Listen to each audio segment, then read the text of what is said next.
Hello, everyone, and welcome into the Mountaineer Postgame Show. I'm Schuyler Callihan. This episode, as always, brought to you by West Virginia on SI. The Mountaineers falling in Lubbock today to Texas Tech. The ninth-rated Texas Tech Red Raiders, 73-51. Before we hop into the analysis, go ahead and take a look here at the numbers. Tale of two halves, really, for Texas Tech. They couldn't hit anything in the first half. They hit over 62% in the second half, finishing today 26 of 56 from the field. They had a plus 10 advantage in the rebounding category and went 9 of 22 from three. West Virginia saw the well dry up offensively there in the second half, really from the get-go. Amani Hansberry with his second straight double-double, 14 points and 11 boards. And took him a little while to get going, but JT Toppin finished with 22 points and 11 rebounds for Texas Tech.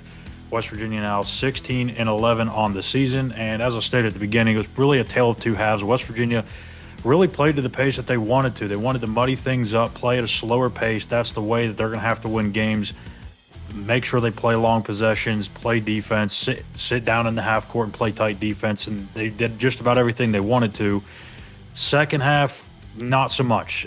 Texas Tech was able to get out in transition, which really hurt West Virginia's ability to set up their defense. And from that point on, it was all Texas Tech. They did everything they wanted to. They played bully ball in the middle of the paint. They were getting shots up from three. They were just doing everything that they wanted to do.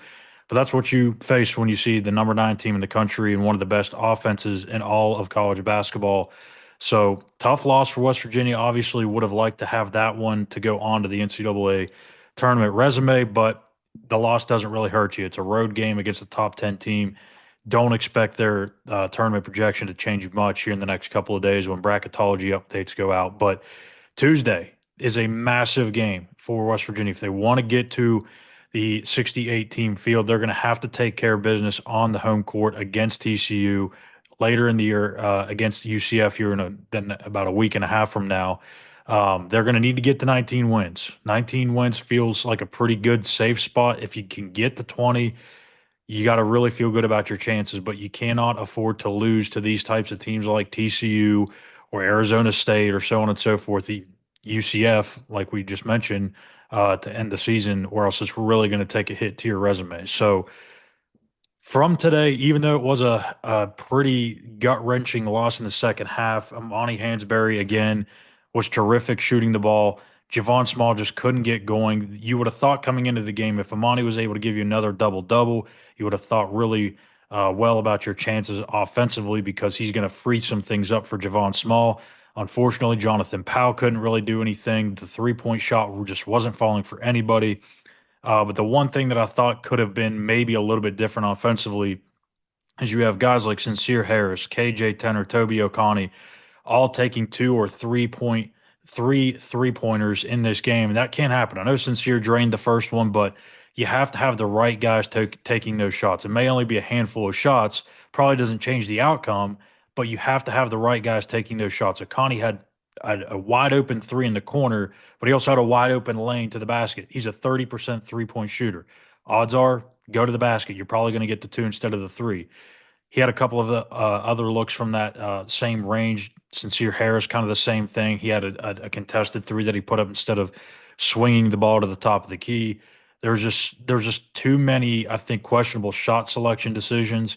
But as Darren DeVries said in his postgame on the radio, Tony Caridi, you've got to lock down defensively. If this team's going to win games, especially against high-powered offenses, they're not the type of team that's going to get into a back and forth, up and down type of game where you're trying to get to 80 points. That's just not how they're going to win games. They've got to sit down in the half court and play defense. Part of that is making some shots because if you can't get your defense set up, you're going to have to play in transition. This team's just not built to do that. So tough loss for West Virginia, but they'll get back at it again on Tuesday. They will take on TCU to try and get that game back that they lost in Fort Worth a couple of weeks ago. So that one will tip off a late one at the Coliseum, 9 p.m. on CBS Sports Network. So that'll do it for us here today. Again, West Virginia falls to Texas Tech 73-51. I'm Schuyler Callihan. Thank you guys for watching. Make sure you hit that subscribe button here on our YouTube page at West Virginia on SI and give us a follow on X at SI_WVU.